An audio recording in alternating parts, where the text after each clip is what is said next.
Hello, and welcome to another episode of the Fill Up Podcast. My name is Richard Haynes. I'm your host, and today I'm really excited to have my friend Luke with us today. How are you, Luke? I'm good. It's a good day. We had our first little bout of snow and we're back to sunshine. So I got the warning shot that winter's coming, but it's still going to be fall for a while. So I'm happy. Yeah, so for those of you who are listening to this in the summer of 2025, Yeah.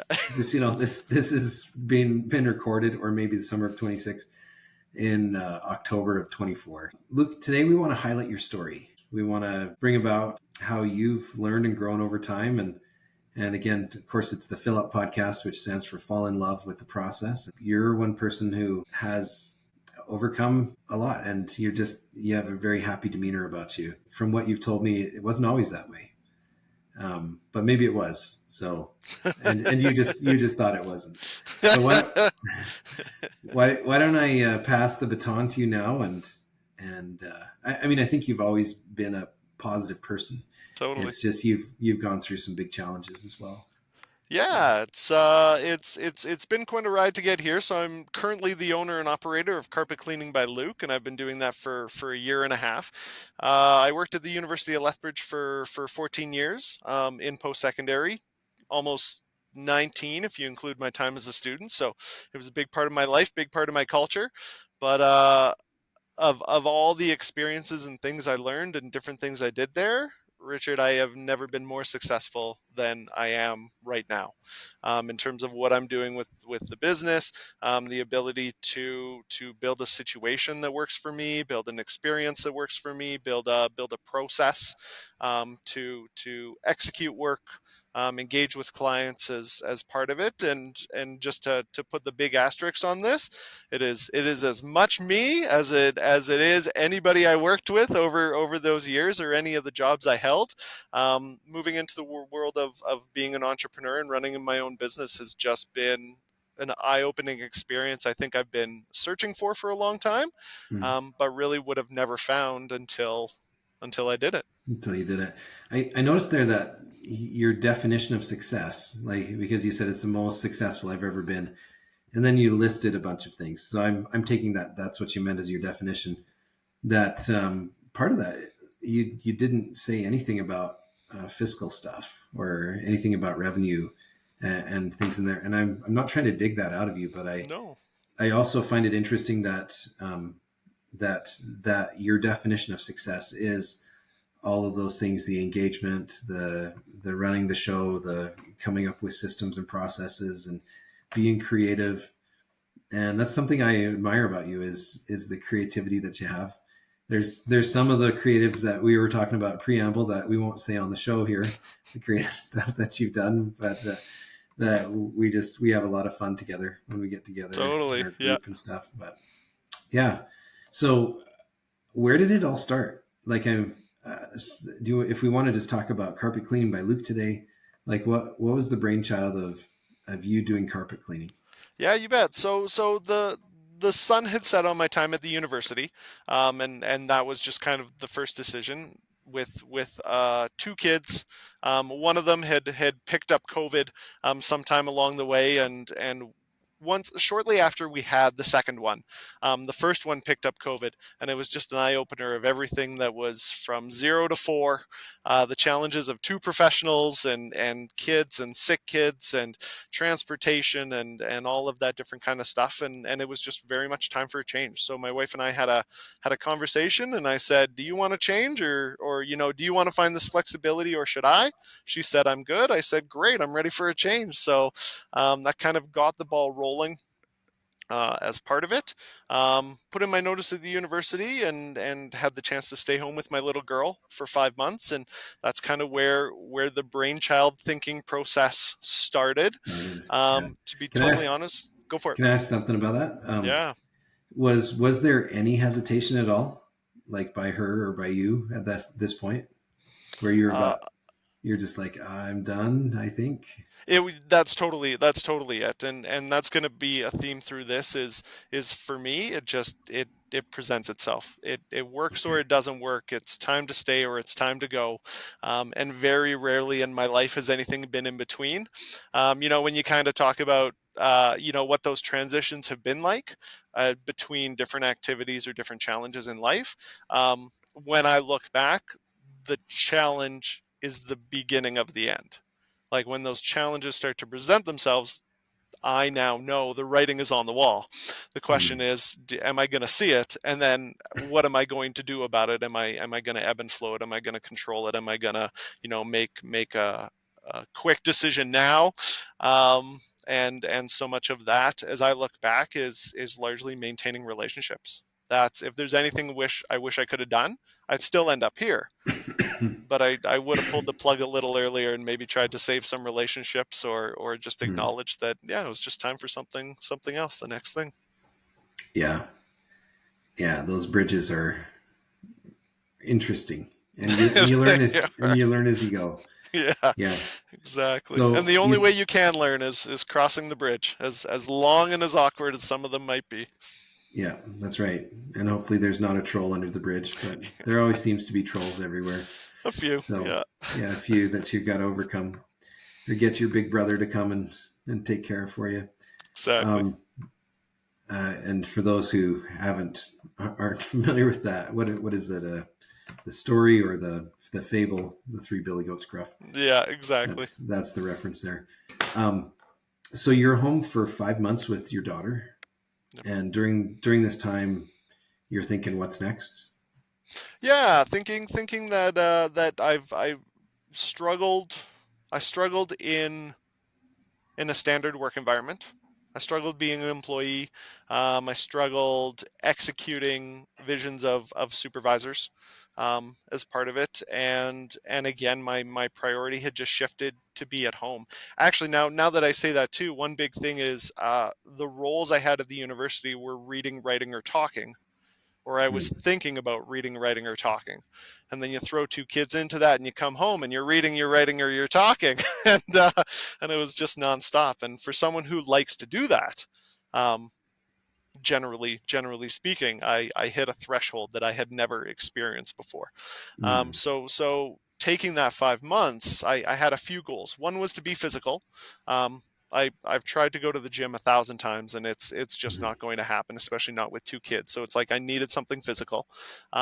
I wanted to give my brain a break, and I still haven't found that moment, but it shifted. It shifted the type of brain work, which was enough. And then three, I just needed that flexibility to roll with the kids. Again, having a wife who's a teacher, it's as much work for her to take a day off as it is to just go to work.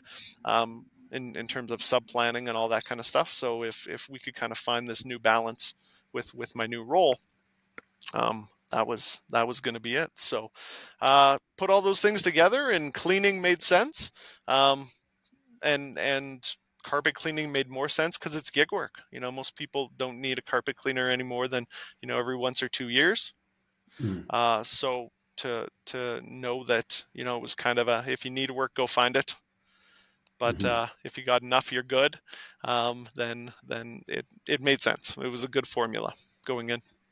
And so, what did you do? Did you go out and do some research on it? And like when you're determined, you said, okay, carpet cleaning kind of makes sense. Let's take a look at how we do this. Yeah, Or so my dad's a fire flood tech, works for a restoration company up in Calgary, and carpet cleaning is the final step of mm, restoration, as part of it. So anytime I moved out, he always was down with his equipment, cleaning my carpets mm, and whatnot. So I had some good exposure to it. I had helped him a number of times on jobs as well as cleaning my own places. Um, and had him to mentor me in terms of connecting me with suppliers as part of it and getting it going. So I had a lot of confidence going in, but I can tell you that even from, and I've known a good number of people who run incubator programs. I know a good number of people who run entrepreneurial programs. And man, I still should have taken one of those, because to do something as an employee, or to get feedback and input from mm, someone who does it as an employee, gave me all the technical knowledge I needed and pointed me in the mm, right direction. But I was not ready to run a business. I was not ready. And again, I have some marketing background, which allowed me to get by and find success early on.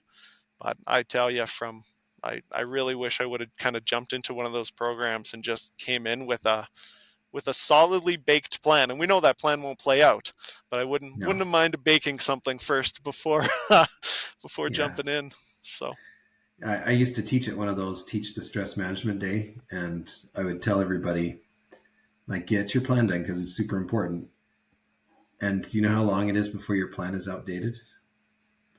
Like instantaneous. as soon as you hand it in, Yeah, exactly. because things are shifting Exactly. and changing all the time. But it is really important to go through that process. Like it can be very, very helpful. But you know what? If you're okay with me pulling on that string for a second, that's Yeah. what works. That's what works. That's what's been amazing is I a plan is valuable to set a direction and identify priorities for me, but I've never been able to stick to a plan my whole life. I've never been able to Mm-hmm. do something consistent. My life is a series of ebbs and flows. And while this has been challenging in a new way, it has allowed me to roll with it beautifully and make Mm-hmm. decisions on the fly and change this and change that and tweak this and stop doing that. And it's just been so freeing. I don't have to get approval. I don't have to sit in a committee. I don't have to wonder what higher ups are going to say. I don't have Mm-hmm. to send an email for approval and hope I explained it well. It's just like, if it's not working for me, I fix it and I move on, and hopefully I can find Yeah. clients that it works for too. It's really interesting how you describe that, saying that it's a series of ebbs and flows. Because as I'm thinking about it, and you're describing like the higher ups and the boards and different things, it's almost like in society we've created this construct to manage the ebbs and flows or control them or try to make sure that the ebbs and flows don't happen, but they do. Like in every one of our lives, even within organizations, the ebbs and flows do happen. Totally.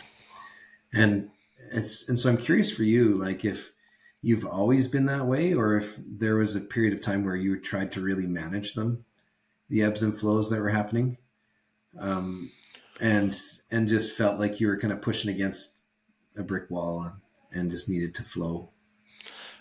Before kids, I always had the capacity to do whatever was necessary to get it done. So I've always been Mm-hmm. putting in a ton of hours.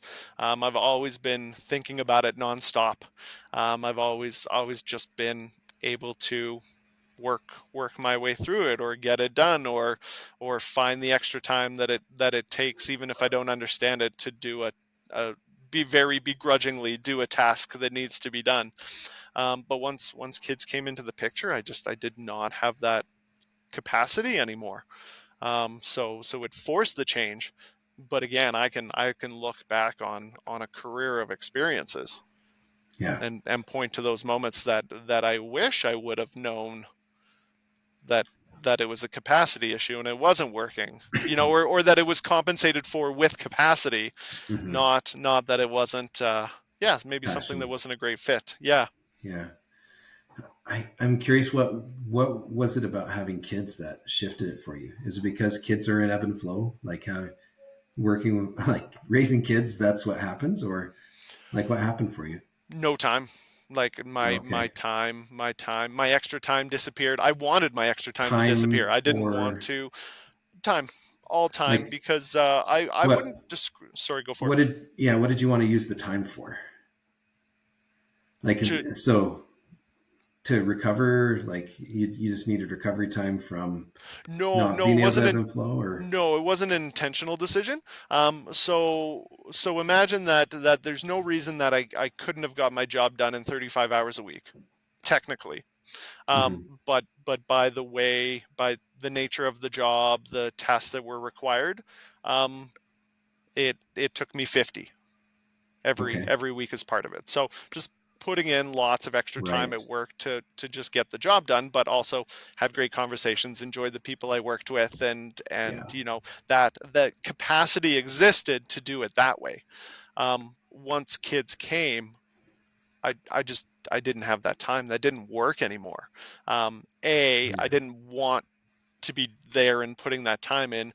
B, I was required at home, and so mm-hmm. this pull home in so many ways, but I didn't have a model that would allow work to continue Yeah. to be successful. So you're kind of being pulled apart a little bit, like the Yes, pull home. early on, Yeah, exactly. Yeah, totally. high sense of responsibility towards work and high sense of responsibility towards home, and they compete with each other. Totally. Yeah. Totally. Okay, cool. Thank you for clarifying that for me. So fast forward back up to where you were. You decided to do carpet cleaning. You've had some background because of your dad. Wish that you have had more of the business planning side of it. But how far in? 2 years now? About a year and a half. About a A year year and and a a half half? I'm in. Yep. Year and a half in now. Do you feel a lot more comfortable with that business side and the processes and stuff? Big time. And I think the thing that was really just some knowledge of the ebbs and flows of business would have been helpful. But again, my marketing background was Mm. absolutely invaluable. My natural ability to sell, communicate, was invaluable. So I had so many of the pieces. I think I could have just done it quicker and Mm. more efficiently with some background. But it's going great. I connected with some people early on that gave me some great advice. One of them was to join a business referral group that has just been absolutely invaluable to me. And I won't even talk about it being valuable in terms of Carpet Cleaning by Luke, the business, but valuable as connecting me with an accountant, Mm. connecting me with a lawyer, getting the right advice, being validated on a Mm. meeting by meeting basis that a and it was validating that there were people going through what I was going through, but then it was also heartbreaking that they're 5 years in and it's just like, okay, so lots of this is never gonna end. It's just, it's just gonna change. But then even to have people take a chance on me and give me feedback, to be able to hone my language, to be able to decide where I'm most successful in this business, and maybe I don't know if I've said no to much yet, um, in terms of work, but that's increasing where there's I'm just not going to be successful. So Mm. and those experiences have been invaluable where great people have given me a shot, Mm. and at the end we can both just have a good conversation about it and say, you know what, maybe this just for equipment reasons or experience reasons or product reasons or financial reasons, it's just not a good fit for not the best fit for Carpet Cleaning by Luke. Yeah. Yeah. And that's awesome that you've been able to zero in so fast. Like 18 months is pretty quick. I I appreciate that, think, thank you. well, I think a lot of business owners, I don't know. When you hit 5 years, you'll look back and you'll be like, there is a ton of learning in the first year, like so much learning that I experienced. Yeah. And probably the first 6 months of year two have felt like that's kept going, but it's probably slowed down just a little bit. Um, the learning never stops, but to dial it in and to learn and to get to where you've been, definitely we all stand on the shoulders of giants, right? To help us be there and the people around us, our And networks. I'll even take that one step further and say it's stand on the shoulders of those before us, but stand beside those who are doing it with us right now. One of the Yeah. things I'm most Yeah. proud that I did is I emailed a few of the big companies as soon as I started carpet cleaning and said, like other carpet cleaners, and said, listen, I'm a guy who's just trying to make some money for his family. Here's my setup. If you ever have small jobs or you want to go for coffee, let me Mm. know. And that has turned into amazing relationships that Mm. now, I'm kind of coming back to a podcast I saw or listened to where it was Malcolm Gladwell. Actually, it's long before podcasts. But Malcolm Gladwell did a video where he said, it's not about finding one spaghetti sauce. It's about finding the right spaghetti sauces. And it's never just one, but every product, everything needs two or three offerings to kind Mm-hmm. of meet the demand. Um, and I don't necessarily have that in my operation, but I really see that in the way that the carpet cleaning industry doesn't need one type of carpet cleaner. Yeah. you I it, I love it that. needs a range, and I get to fill one of those spots, and I'm very happy to do that. So a collaborative approach rather than competitive. Yeah. I wholeheartedly, I love that. Okay. In interest of time today, because both of our schedules, we got to wrap this one up. But I want you to, before we do that, I'd love you to tell the audience about tell myself and the audience about what makes carpet cleaning by Luke so amazing. Me. Well, To be okay. frank, and I'll elaborate on that, but it's how Actually, I've go for it. maybe let me elaborate. I was Sure. just thinking maybe I'm the one who needs to explain this. So Luke is right. Definitely Luke. Like, you won't meet a more friendly, nicer, harder working person. Um, Luke did some work for me a couple of weeks ago, and I was just so impressed with. He's just very methodical in how he approaches it, and very thorough in the way that he cleans the carpets. He'll always vacuum them first because it's like it just does a better job taking as much out as he can. But then when he does the cleaning and the extraction of it, it's so well done, and it's a work of art when you're done as well. Like he pulls out his, I don't even know what that is, the broom or brush or something, and Yep. makes sure that the carpet's all laying the same way, and I just can't say enough good. So if you're in southern Alberta and you have some carpet cleaning that you need in your house, give him a call first, like, because Luke is just awesome. And I have other friends that clean carpet too, and they might listen to this podcast.